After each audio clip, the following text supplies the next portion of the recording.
میرے واجب الاحترام عزیز سامعین حضرات، اللہ جل جلالہ نے قرآن کریم میں ارشاد فرمایا ہے کہ کنتم خیر امت اخرجت للناس، کہ تم لوگوں کی نفع رسانی کے لیے نکالے گئے ہو، تأمرون بالمعروف وتنہون عن المنکر، کہ لوگوں کو تم بھلائی کا حکم کرتے ہو اور برائی سے لوگوں کو روکتے ہو۔ تو بہترین لوگ وہ ہیں جو لوگوں کو برائی سے روکنے والے ہوں اور بھلائی کی طرف لانے والے ہوں۔ لوگوں میں ان کا مرتبہ اور مقام بہت بڑھ جاتا ہے۔ بہترین امت اس لیے کہا گیا ہے کہ لوگوں کو برائی سے روکتے ہیں اور بھلائی کا حکم کرتے ہیں۔ تأمرون بالمعروف، نیکی کا حکم کرتے ہیں، وتنہون عن المنکر، اور برائی سے روکتے ہیں۔ گویا کہ اپنی فکر کے ساتھ ساتھ لوگوں کی فکر بھی اپنے دلوں میں لیے ہوئے ہیں کہ کس طرح لوگ رب کی نافرمانی سے، بغاوت سے، کفر سے، شرک سے، شیطانی کاموں سے اپنے آپ کو نکال کر ایک اللہ کی طرف اپنا تعلق جوڑ لیں اور آخرت کی فکر کر لیں۔ دنیا میں دو طرح کے لوگ اللہ رب العزت نے دو طرح کے لوگوں کو انعامات سے نوازا ہے۔ ویسے تو اللہ کی رحمت ہر ایک کے اوپر ہے، خاص طور پر اہل ایمان پر، لیکن اہل ایمان میں سے بھی دو طرح کے لوگ ہیں جو بنیادی طور پر نکھر کر ابھر کر سامنے آتے ہیں۔ ایک علماء کی جماعت اور دوسری عابدوں کی جماعت، اور ان دونوں میں پیارے رسول صلی اللہ علیہ وسلم نے ارشاد فرمایا کہ فضل العالم علی العابد، فضل العالم علی العابد کفضلی علی ادنی منکم، فرمایا کہ عالم کی فضیلت عابد پر ایسے ہے جیسا کہ تم میں سے ادنا شخص پر میری فضیلت ہے۔ عالم کی فضیلت عابد پر ایسے ہے جیسا کہ تم میں سے ادنا شخص پر مجھے فضیلت ہے۔ عالم اور عابد میں فرق کیا ہے؟ عابد وہ ہوتا ہے جو اللہ رب العزت کے فرائض کا اہتمام کرے، پنجگانہ نماز کا اہتمام کرے، ماہ رمضان کے روزے رکھے، حج فرض ہو جائے تو حج کی ادائیگی کرے، زکوٰۃ فرض ہو جائے تو زکوٰۃ کی ادائیگی کرے، برائیوں سے اپنے آپ کو محفوظ رکھے، اور پھر اس سے بڑھ کر نوافل کا کثرت سے اہتمام کرے، اشراق کا، تہجد کا، صلاۃ الاستسقاء کا، صلاۃ اوابین کا، کثرت سے نوافل کا، صلاۃ الحاجات کا، ہر وقت نوافل میں اپنے آپ کو جوڑے رکھے، اور تلاوت قرآن کی نوبت آئے تو ہر وقت اس کی زبان پر قرآن کریم کی تلاوت جاری رہے، اللہ کا ذکر جاری رہے، تو یہ شخص عابد کہلاتا ہے۔ وہ شخص عابد نہیں ہوتا کہ جو شخص صرف نماز کا اہتمام کرے جو فرض ہے، جو شخص صرف روزوں کا اہتمام کرے جو صرف فرض ہے، جو شخص صرف حج کا اہتمام کرے کہ زندگی میں ایک مرتبہ حج فرض ہو گیا تو میں نے حج کر لیا، اور زکوٰۃ مجھ پر سال میں ایک مرتبہ فرض ہوتی ہے تو میں زکوٰۃ ادا کرتا ہوں، جب فرض ہو گئی صرف یہاں تک وہ اپنے آپ کو محدود نہیں رکھتا، بلکہ اس سے بڑھ کر ہر وقت اللہ کے راستے میں زکوٰۃ فرض ہے تو زکوٰۃ بھی ادا کرتا ہے، ساتھ میں کثرت سے صدقات کرتا ہے، خیرات کرتا ہے، اللہ کی مخلوق پر خرچ کرتا ہے۔ نماز فرض ہے تو صرف فرائض کا اہتمام نہیں کرتا، بلکہ فرائض کے ساتھ ساتھ نوافل کثرت سے پڑھتا ہے، تہجد کے نماز کثرت سے پڑھتا ہے، اشراق کی نماز کثرت سے پڑھتا ہے، اور جو ہے اسی طرح پر اوابین کے نوافل کثرت سے پڑھتا ہے۔ تو یہ کیا ہے؟ یہ عابد کہلاتا ہے۔ روزے صرف ماہ رمضان کا نہیں رکھتا ہے، بلکہ ماہ رمضان کے علاوہ سال بھر میں کثرت سے وہ روزے رکھتا ہے۔ زیادہ تر اس کے زندگی کے ایام اس انداز میں گزرتے ہیں کہ وہ روزے دار ہے، تو یہ شخص عابد ہے۔ اس کے پاس صرف اتنے مسائل کا علم ہے کہ جس سے اس کی عبادات درست ہو جائے، کہ اسے پتہ ہے کہ وضو ٹوٹ گیا تو میں نے وضو کرنا ہے، وضو کا طریقہ کیا ہے، اس کو پتہ ہے کہ مجھ پر روزہ فرض ہے، میں نے روزہ رکھ لیا تو میں کن کن کاموں سے روزے کی حالت میں بچنا ہے، اسے علم ہے کہ حج مجھ پر فرض ہے تو میں نے حج کرنا ہے تو حج کے مسائل کیا ہیں، اس کو صرف بقدر ضرورت مسائل کا علم ہے۔ تو اور اسی طرح پر نماز اس پر فرض ہے، اسے نماز کے مسائل کا علم ہے کہ نماز پڑھنی کس طرح ہے، تو یہ شخص عابد کہلائے گا، کہا جائے گا یہ عابد ہے۔ اور یہ ایک شخص عالم ہے۔ عالم کیا ہے؟ کہ جس کے پاس علم ہے قرآن کا، حدیث کا، نبوت کا، اس کے پاس علم ہے،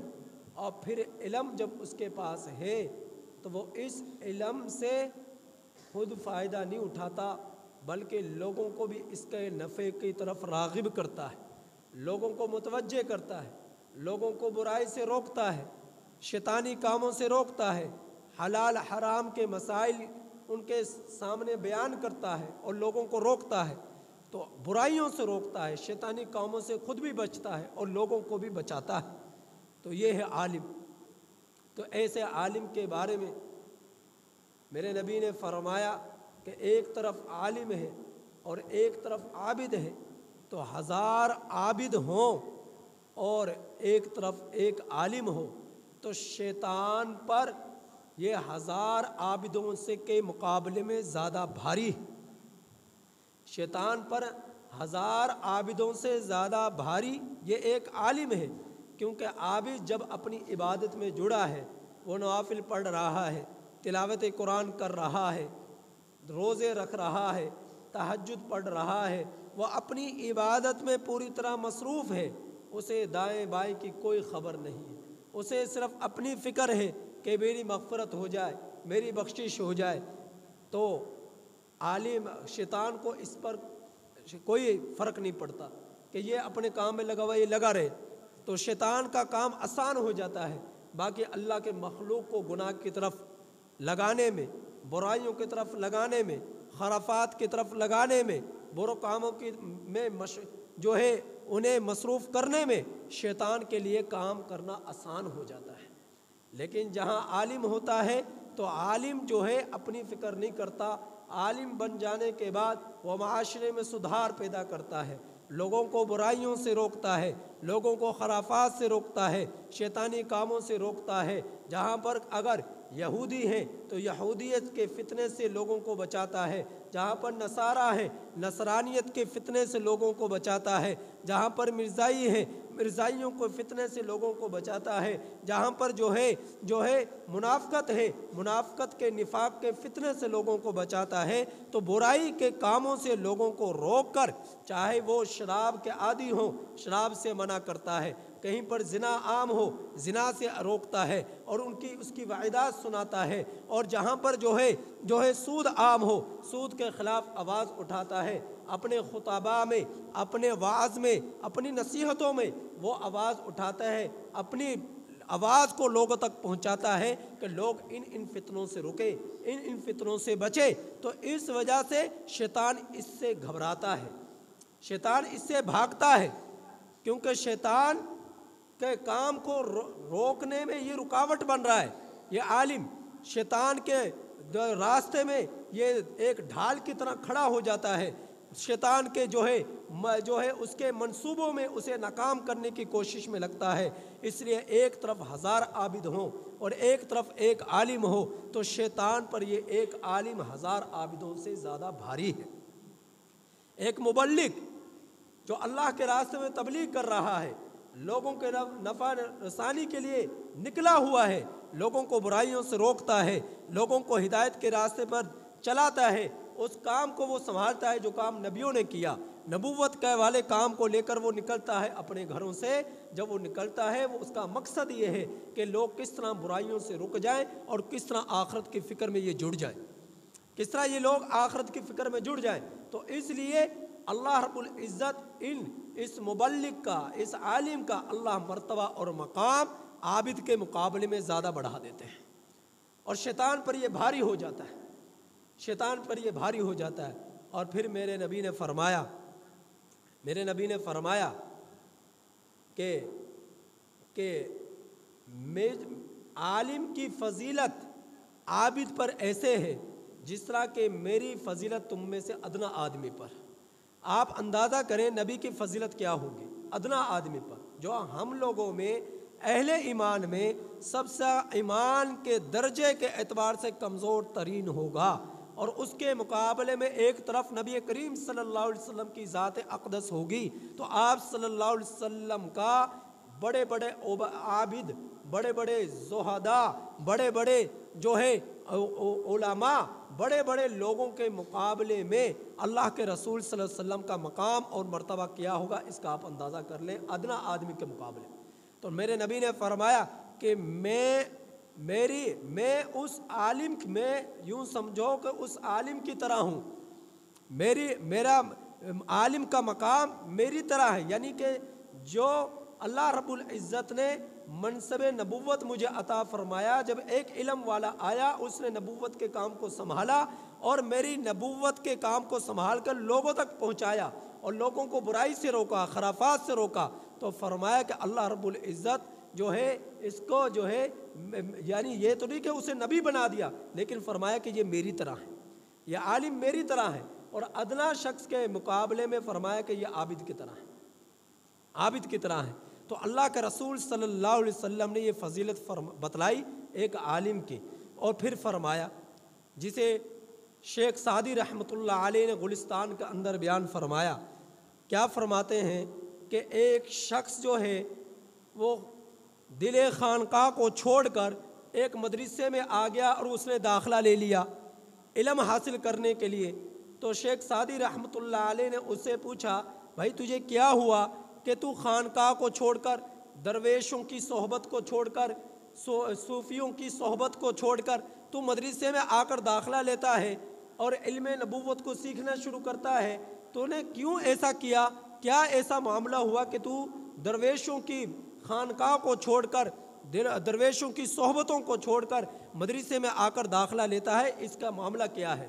تو وہ پھر کہتا ہے، وہ شخص جو مدرسے میں داخلہ لیا علم حاصل کرنے کے لیے، وہ کہنے لگا میں نے غور و فکر کیا، میں نے دیکھا کہ ایک عابد ہے، عابد کی تو حیثیت صرف اتنی ہے کہ وہ ایک جگہ پر اپنے جو ہے بوری بستر لے کر بیٹھ گیا، اب وہ اللہ کی عبادت میں لگا ہوا ہے، تہجد پڑھ رہا ہے، نمازیں پڑھ رہا ہے، روزے رکھ رہا ہے، اذکار کر رہا ہے، تلاوت قرآن کریم کر رہا ہے، لیکن کیا ہوا کہ ایک طرف سے سمندر آیا اور تیز بہاؤ کے ساتھ پانی آیا اور سیلابی ریلا آیا، اور وہ جب آیا تو اس نے اپنے بوری بستر پکڑا اور پکڑ کر وہ اس نے دوڑے لگا دی کہ میری کسی طرح سے جان بچ جائے،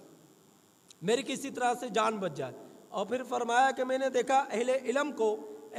کو دیکھا کہ اہل علم وہ تو صرف اپنی فکر نہیں کرتا، جب علم اس نے سیکھ لیا تو وہ پھر اس کا ذمہ داری یہ بن گئی کہ اب اس علم کو میں نے آگے پہنچانا ہے، اس پر عمل خود بھی کرنا ہے اور لوگوں کو اس سے نفع پہنچانا ہے، لوگوں کو اس سے نفع پہنچانا ہے۔ اور پھر اس کی مزید وضاحت کرتے ہوئے فرمایا کہ یوں سمجھیے کہ ایک شخص نے آگ بھڑکائی، آگ کو جلایا، اور اس آگ کی جب شعاعیں اوپر بلند ہوئی تو دیکھا کہ اس پر پتنگے آ کر گر رہے ہیں، کیڑے آ کر گر رہے ہیں، مکوڑے آ کر گر رہے ہیں اور اس پہ آگ کی لپیٹ میں آ رہے ہیں۔ اب وہ شخص ان کو ہاتھ سے دور کرتا ہے کہ دور ہٹو، دور ہٹو، میں نے تو آگ کو اس لیے جلایا تھا کہ تاکہ لوگ اس کی گرمی سے، سردی کے موسم میں گرمی محسوس کریں اور اس کے آگ سے فائدہ اٹھائیں، تو میں نے تو اس لیے آگ کو بھڑکایا تھا، اس لیے تو نہیں جلایا تھا کہ تم آ کر یہاں پر اس میں گرنا شروع ہو جاؤ۔ تو وہ جو ہے آگ کو بھڑکانے والا شخص ان پتنگوں کو، ان جو ہے کیڑے مکوڑوں کو، ان کو دور کرتا ہے، دھکیلتا ہے۔ تو فرمایا کہ ایک عالم کی مثال یوں ہی ہے کہ جب وہ آتا علم اس نے سیکھ لیا، عالم جب وہ بن گیا تو پھر وہ کیا کر رہا ہے؟ لوگوں کو جہنم سے بچا رہا ہے، لوگوں کو جہنم سے روک رہا ہے۔ جس طرح جو نبیوں کا کام تھا، نبیوں کا کام کیا تھا کہ نبی جب آئے تو وہ اللہ کی زمین پر پھیل گئے، اپنے گھروں میں بند نہیں رہے، وہ اللہ کی زمین میں پھیل گئے، اور زمین پر جب وہ پھیلے ہیں لوگوں کو روکا کفر سے، شرک سے، شیطانی کاموں سے، برائیوں سے، خرافات سے نبیوں نے روکا، اور اس طرح انہوں نے اپنی پوری زندگی گزار دی۔ تو ایک عالم کی شان یہ ہونی چاہیے کہ جب اس کے پاس علم آ گیا، علم اس نے جب سیکھ لیا تو اب اس کی ذمہ داری صرف یہ نہیں کہ وہ علم سیکھ کر اسے اپنے تک محدود رکھے، بس نمازیں ہی پڑھے، روزے ہی رکھے اور تلاوت قرآن ہی کرے، اذکار میں ہی جڑا رہے، اور اسے دائیں بائیں کی کوئی خبر نہ ہو کہ معاشرے میں کیا ہو رہا، محلے میں کیا ہو رہا، گاؤں بستی میں، شہر میں کیا ہو رہا، کیا کیا فتنے جنم لے رہے، کیا کیا فتنے عروج پا رہے۔ وہ اس صرف اپنے تک محدود نہ رہے بلکہ لوگوں کے اندر، بستیوں میں جہاں جہاں اللہ کے حکموں کو توڑا جا رہا ہے وہاں سے اللہ کے حکموں کو توڑنے سے وہ روکے۔ یہ ایک عالم کی شان ہے۔ پھر میرے نبی نے فرمایا ایسا عالم جو عالم ہے لیکن فاسق ہے تو وہ ایسا شخص کا ٹھکانہ جہنم ہے۔ فاسق کون؟ کہ علم سیکھ لیا، نماز بھی نہیں پڑھتا، روزے بھی نہیں رکھتا، لوگوں کو برائیوں میں دیکھ رہا لیکن روکتا نہیں، لوگوں جو ہے فتنوں میں مبتلا ہے لیکن روکتا نہیں، لوگ جاہلیت کے اندر مبتلا ہیں لیکن روکتا نہیں، تو فرمایا یہ فاسق ہے۔ اور فاسق کی سزا کیا ہے؟ میرے نبی نے فرمایا فاسق عالم کی سزا یہ ہے کہ کل قیامت کے دن میرا رب ایسے فاسق عالم کو اٹھائے گا اور اس کے پیٹ سے انتڑیاں نکلی ہوئی ہوں گی اور وہ اس طرح دوڑے لگا رہا ہوگا، چکر لگا رہا ہوگا جہنم کے اندر، جس طرح گدھا چکر لگایا کرتا ہے۔ جب کسی بستی میں، کسی محلے میں گدھا جب وہ جو ہے پھسل جائے اور جو ہے بھڑک جائے تو پھر گدھا جو ہے زور زور سے آوازیں نکالتا ہے، چکر لگاتا ہے۔ تو ایک فاسق عالم جہنم کے اندر اس کی انتڑیاں نکلی ہوئی ہوں گی پیٹ کے اندر سے، وہ اس طرح جہنم کے اندر چکر لگا رہا ہوگا، جہنم کے اندر چکر لگا رہا ہوگا۔ تو اللہ کے رسول صلی اللہ علیہ وسلم کے جو مقصد نبوت تھا دنیا میں آنے کا، وہ یہی تھا کہ لوگوں کو برائیوں سے روکے، شیطانی کاموں سے روکے، ایک اللہ کے ساتھ تعلق کو جوڑے، اور یہی شان ایک عالم کی ہونی چاہیے۔ اور اسی شان کی وجہ سے اللہ کے رسول صلی اللہ علیہ وسلم نے فرمایا کہ ایک عالم کی فضیلت عابد پر ایک شیطان کے مقابلے میں 1000 عابدوں سے بڑھ کر ہے۔